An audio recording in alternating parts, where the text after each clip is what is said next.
Hey, welcome back to another episode of the Million Dollar Body Podcast. If you're here, it's probably because you're a high performer, real estate agent, or business owner that's interested in maximizing your physique, your finances, and your family time using fitness and nutrition as a force multiplier in your life. If you're not already a part of the Facebook group, definitely check out n8trainingsystems.com/group. That's where we stream these podcast episodes every Tuesday recently. So you can join in and ask questions. There's a ton of cool stuff happening in the group, as well as massive amount of free content and resources that can help you take your fitness and your nutrition and your energy to that next level. So today, make sure you go to n8trainingsystems.com/group to join us there. If you're already in the group and watching us live, we're super excited to have you because we're talking today about fruit. Should this be a part of your morning ritual, or should it be something you eat all the way up until lunch, or is there a better option for us? So really excited that you're here. Make sure you stick around to the end because I'm going to be talking about one of the things that we do that really can make a big difference in our health and our fitness. And then the one thing that we get wrong about this that can really result in feeling worse, not making any fitness goals, having headaches all day, just having general like malaise and never seeing results from the hard work that you're putting in with your runs, your cardio, your gym time, whatever else. Okay. Before we jump in though, one of the big things we like to do in the Million Dollar Body community is give a shout out to the Million Dollar Body members who are accomplishing massive things. So today I want to shout out Coyote Jackson. Coyote's been a part of the group for the last couple of years. We worked together a while back talking about nutrition and fitness, but just recently he's made some major life changes and has lost a ton of weight. He's feeling a lot better. And I'm sorry if this is a little embarrassing, Coyote, but I just had to share this because it was so awesome that what you said to me the other day about. I asked him what's the best thing about changing your body in a radical way, and he says the best is 1,000 little things all day long, rather than one huge thing. How you can get up and down from the ground super easily, the peace of walking down a hallway, the peace of eating a meal without stressing about the amount of food I'm taking in, feeling of crossing your legs under you sitting on the sofa. And it just honestly, Coyote, was so awesome to hear this because it's not all about here's the number on the scale and now I feel better. It's all these little things that we do on a day-to-day basis that really make a big difference in how we are feeling, our energy levels. And dude, I'm just so excited for you and the progress you've made. So congratulations. Give me a little hand in helping celebrate Coyote's success here. So guys, today what we're going to do is I want to jump in and talk about fruit. Okay. Just all fruit in general. What's a good type of fruit? What's a bad type of fruit? Should we have it in the morning? And is that really the best call for our life? And one of the reasons I'm bringing this up is because Nick Trevelyan in the Facebook group had asked a question. He'd said something to the effect of hey, there's a lot of gurus out there preaching fruit before noon, fruit before lunch. Jesse Itzler and other people like him have gone on diets like this, and they say this is really helpful in their high performance lifestyle. And if you know anything about Jesse Itzler, he wrote the book called Living with the Seal, where he lived with David Goggins for a little bit. So they also did a book called Living with the Monks. So he's done a lot of cool stuff. He's definitely a high performance type of guy. So what's up with that? And because it's completely contrary to a lot of things that we see. Some people say oh, we got to eat oatmeal in the morning, or we got to have whole wheat, whatever. Personally, I recommend for people to be eating high protein, high fat in the morning. So what is the difference, and how can you make this either work for your lifestyle, or how can you avoid the downfalls that come with doing this incorrectly? So before I get too deep into the weeds on the glycemic index and which fruits have the most sugars and different things like that, what I want to talk about is the discrepancy between insulin resistance and insulin sensitivity. Okay, and this is an important concept. So even if you're oh, insulin resistance, those words don't mean anything, and now you're tuned out, stay with me for just a little bit longer because I think this is going to be important. Okay, so insulin resistance just basically means that your body can't handle and doesn't do a good job partitioning insulin. Insulin's a hormone that your body creates when you eat carbohydrates or sugars. Okay, so you have blood sugar in your system. It's got to go somewhere. Insulin is the key that goes and unlocks doors to the cells. So think of insulin as a concierge at a fancy hotel. Okay, so you go to a hotel, you're the guest, right? You walk in, your blood sugar. You walk into the hotel, the concierge is like, hello, sir, welcome to the hotel. And it takes you, grabs your bags, escorts up to your room and shows you how the room key works, slides it in, and he's like, welcome to your room, sir. And you go in the room and you're like, great, this is so wonderful. It's nice to be in this hotel. And that happens for every single person who comes into the hotel. It's a flawless system and it works, right? Everyone feels great. Everyone's in the right places. There's no like traffic, no one getting hung up in the lobby. And that in a perfect world is how it would feel to be insulin sensitive, which means that our insulin is doing exactly what it's supposed to do. It's doing its job. Okay. Now imagine this. Insulin resistance is like this. You got like way too many concierge in the lobby. So people are walking in and there's like 7 people like overwhelmingly like, sir, to your room, sir, to your room. And then you have like a big influx of guests. And all of a sudden, like there's several concierges, they're in the corner and they're playing Pokemon Go and they're not paying attention to the guests. And then some guests are lost and they're wandering around the hallways and there's a concierge sleeping in a broom closet. And it's just a mess right there. Because that's what insulin resistance is like. It's not going well, it's not smooth, it's not working the way it's supposed to work. Okay. So that's like a key differentiator. And what I want to tell you right now about nutrition, carbohydrates, blood sugar, and stuff like that. I don't want to get too deep into the weeds of the science of stuff, but I want to keep it pretty accessible. But I want you to know that a lot of this hinges upon insulin sensitivity versus insulin resistance. If you are insulin sensitive, and here's how you can know you're insulin sensitive. Number one, you can take what's called my burn score test. Let's go to n8trainingsystem.com/quiz to take that.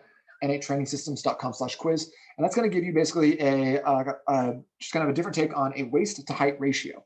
Your burn score or your waist to height ratio should come back at below 0.46. So if you measure your waist and divide it by your height in inches or centimeters, if you're from Europe or whatever, if you're not using good old American numbers, then your number should come back at below 0.46 to know that you're for sure insulin sensitive. If it comes back above that, then you have a little bit of insulin resistance. If you're like, well, I don't know, I don't have a tape measure. Okay, well, you can just take like a headphones, wrap it around your waist, and then measure it with like your outdoor measuring tape. You're welcome. Or if you can grab your belly or your love handles, you can also know that you're insulin resistant that way. If you have a belly hanging over your pants, if you have extra weight around the waist, if you like honestly, if you don't love the way you look in the mirror, you probably have some insulin resistance, whether it's really bad or just like medium when you take care of it. Like it can really depend. But if you have a gut, you have insulin resistance, period. Okay. So now here's the thing. Jesse Itzler does not have insulin resistance. Jesse Itzler is insulin sensitive. So when Jesse says, hey, everyone needs to be eating fruit in the morning, that's so good for him. Like great for him. That's totally fine because someone like Jesse can get away with eating a lot more carbohydrates than someone who has insulin resistance.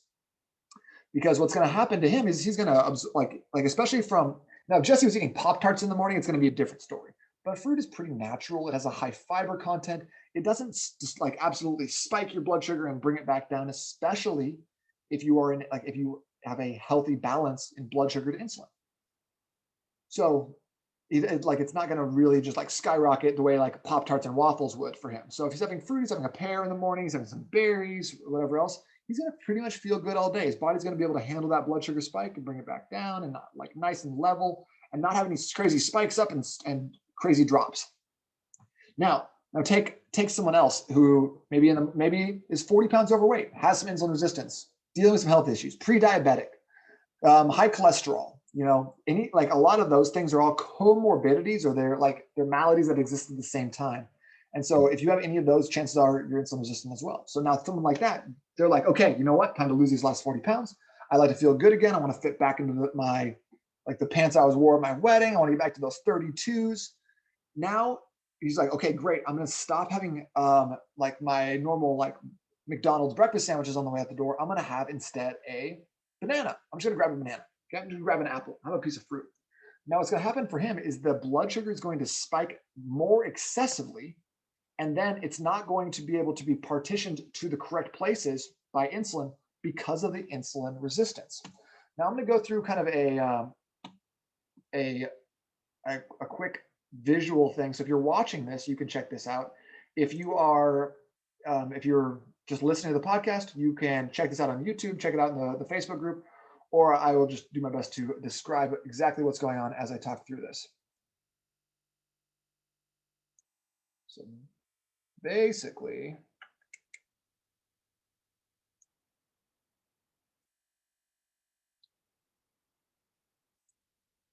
so here's what happens when you start your day wrong and you have something with high sugar.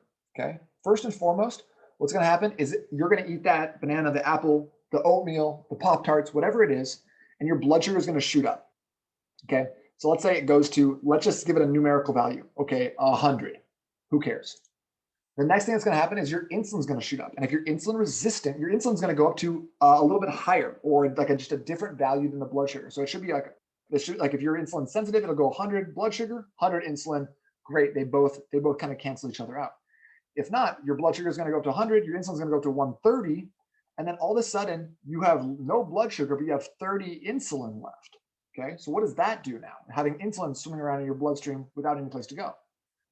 What's going to happen is your blood sugar drops all the way down. And with the insulin left in your system, it's going to start increasing your hunger signals. So this is where we get some of those cravings, those 10:30 a.m., 2:30, 3 o'clock cravings that we were like, oh man, I'm just hungry. I don't know why. I just had a meal. I'm feeling like I need something sweet. That's what you'll feel, is you'll start feeling like, man, I just need a little snack, just need something. Okay. So no blood sugar, but you do have insulin. So your body craves a little bit of blood sugar. So it says, hey, send a signal to your brain. Let's get some food. Let's get some food real quick. Rather than grabbing like a handful of blueberries, we grab half of a donut. And then what happens is our blood sugar goes back up. Our insulin rises to meet it or goes over. Our blood sugar drops back down. There's more insulin, but we have this never ending unbalanced cycle where instead of going like everything goes up together, everything goes down together, it's very balanced and you're feeling great. The unbalanced aspect of your blood chemistry is going to create energy lulls throughout the day where you're going to be like, man, I'm tired. I can just use a quick nap. Maybe if I eat something real quick, I'll feel better. And you do for a second until a little bit later because you created these artificial lulls in your system. Then what happens over time is as this goes on, what we start doing is we start decreasing our leptin sensitivity. And leptin is simply the hormone that tells our body we're hungry. Okay. It's nothing crazy. It just says, hey, we're hungry. Let's eat some food. So as our insulin just kind of remains in our system and remains in flux, our leptin sensitivity, our sensitivity to understand, hey, I'm actually hungry, I actually need to eat, goes way down. So that decreases. And so like now all of a sudden, when you're thirsty, your body's like, we're hungry. When you're bored, your body's like, yo, let's get some food.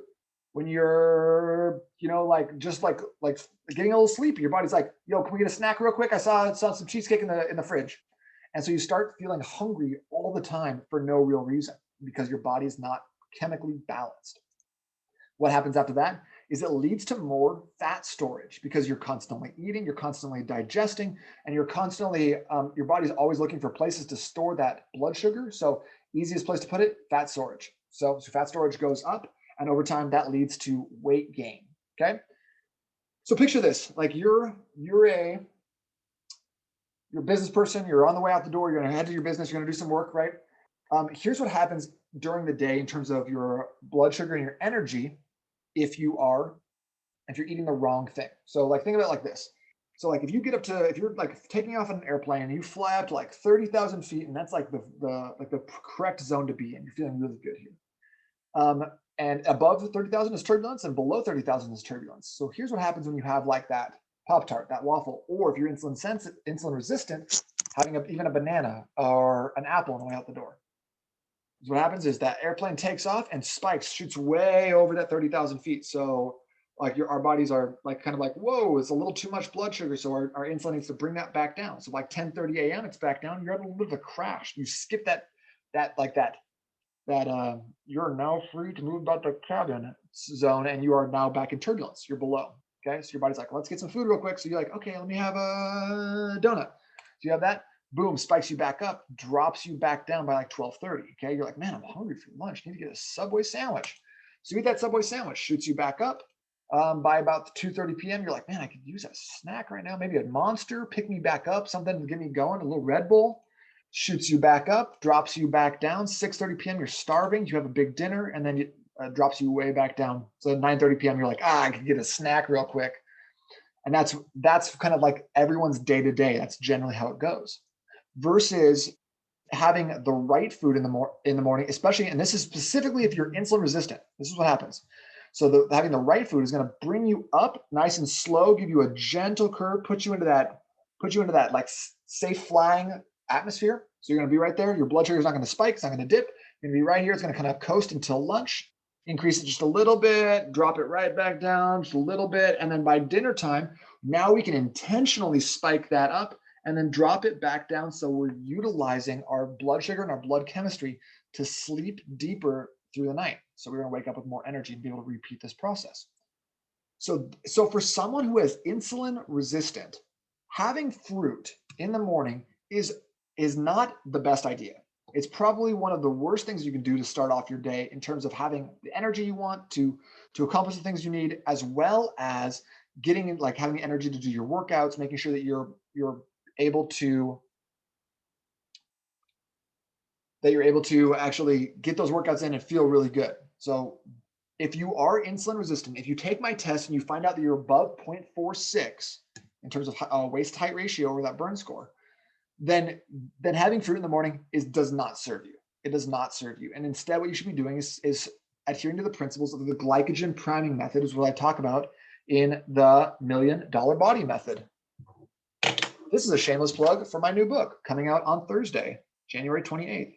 Please download it. It would make me very happy. $1 Million Body Method coming out on Amazon. The pre-launch is January 28th. The real launch is happening on February 1st. But if you could take a second to grab that book, it'll be free the first 3 days, the ebook Kindle version. So even if you don't have the ebook or Kindle, just grab it those 3 days, leave me a review. That would help out so much. I'd love you forever. So, but if you're using the principles of the glycogen priming method, which includes having a high protein and high fat breakfast, is going to give you much better results in terms of your long-term energy, all of the way, like the way your body's feeling, the ability to do more work during the day, to get more done, to be more effective, to have more energy with your family in the evening. It's just all good. Okay. So, and the cool thing about this, y'all, is this book is really written as a 28-day system. Okay. It's like a program that's all spelled out for you for 28 days. So you can actually try this out and see, put it to the test. I have a lot of science in here that I've seen, a lot of research that I've done, like in the trenches, a lot of empirical evidence that I've seen from clients over the last several years. But also, like, I don't need you to believe me. All I need you to do is try this out. And if this doesn't solve your problem, if this doesn't automatically make you feel way more energized, way more focused, give you that, and then start actually losing pounds on the scale, then I would be really surprised, because this is the most powerful method for decreasing your waistline while maintaining that superhuman focus that you need for your day-to-day that I've ever experienced, bar none. And not only that my clients don't call this a diet. They just say, hey, this is just how I eat now. It doesn't take a lot of effort and also the food tastes really good. You can eat tacos pretty much every night on this program. Shameless plug. Anyways, now that all that being said about glycogen priming and insulin resistance and all these other words that I may or may not have made up, all that being said, if you are insulin sensitive, if you got a visible six pack, if you have a real thin waist and like you have no height to waist ratio issues, if you're feeling really good, then having fruit all day is not the worst thing you could do. It's not a terrible thing at all. It's actually, it could be beneficial for you. I still, even though that I am not in that insulin resistant bucket, as someone who's tried out a lot of different diets, the thing that I found works for me the best, gives me the energy that I need, helps me maintain the muscle mass that I have, helps me build more muscle mass, gives me a ton of focus for the day. Glycogen priming still works. It's still awesome. I add more carbs in than I recommend for most people, but that's kind of the beauty of phase 2 of this, is amending this to your own needs. So maybe fruits in the morning can work for you, but you have to be insulin sensitive to get the most out of it. The other thing about fruits is that it's not like, oh, I can just sub a fruit for a fruit flavored pastry, right? Because what's happening with a donut or a pastry or even like toast is you're getting a really big fast hit of simple carbohydrates, simple sugars. So it's going to digest fast. So the spike's going to be boom, straight up and boom, straight back down. Whereas fruit has a little bit more fiber in it. So you're going to be able to get a little bit like a slower release of that blood sugar, rather than the fast release you're going to get from white bread or sugary cereals, things like that. So the one easy way to tell, like if you're like, well, which fruits are good and which fruits are bad, like I know it gets a lot of shit, but the glycemic index is a good way to see how fast something is going to release blood sugar into your system. So lowest on the glycemic index, one of the lowest things you can get is berries, blueberries, strawberries, raspberries. Berries are awesome, an awesome like a fruit to have at pretty much any time of day, especially if you're insulin sensitive. You're good, go crazy. One of the worst ones to have, or I guess the fastest release of blood sugar. So depending on what you're looking for, bananas, pineapples, and mangoes. Those ones that get like have the fastest release, the least fiber, and cause the most radical shift in blood sugar. So that's the take on that. That's what science says about insulin resistance and eating fruit in the morning. So you need to make up your own mind on this. Is this the right policy for you? Is this the right thing to pursue? And honestly, just test these things. You think that, like, if you don't believe me that having fruit in the morning is not the best option, then try it out for a week and see how you feel.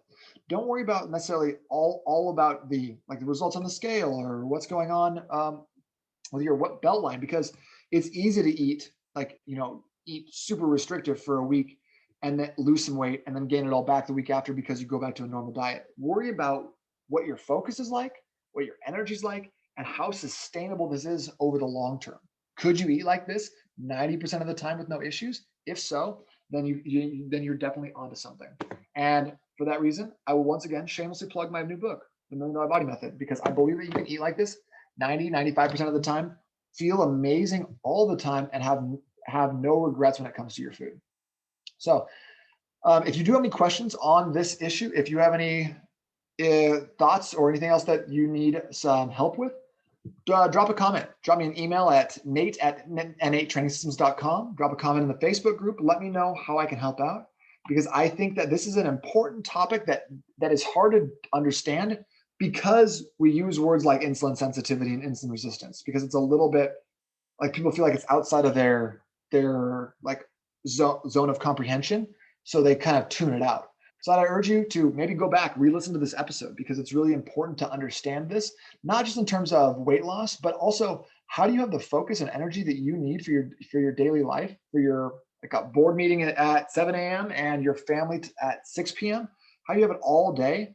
And it's simple. You got to use the food that you're eating as fuel for your performance. And your performance is not just gym performance. Your performance is how you show up to meetings, with your employees, how you show up with your family, how you show up with your kids.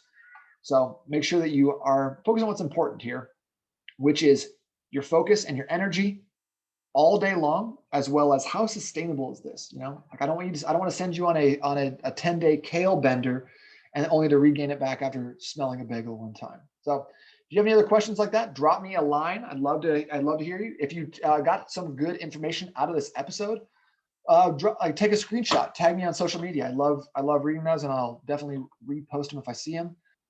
And I just really appreciate anyone who's showing me love on the podcast. Thank you guys so much for tuning in, and I'll see you next week. We have a very special guest. So if you're interested in podcasting at all, or how to become a better podcast guest and get on more podcasts, you're not going to want to miss next week's episode. Love you guys. Talk to you soon. And remember what Babe Ruth said. He said, "It's impossible to beat the man who just doesn't give up."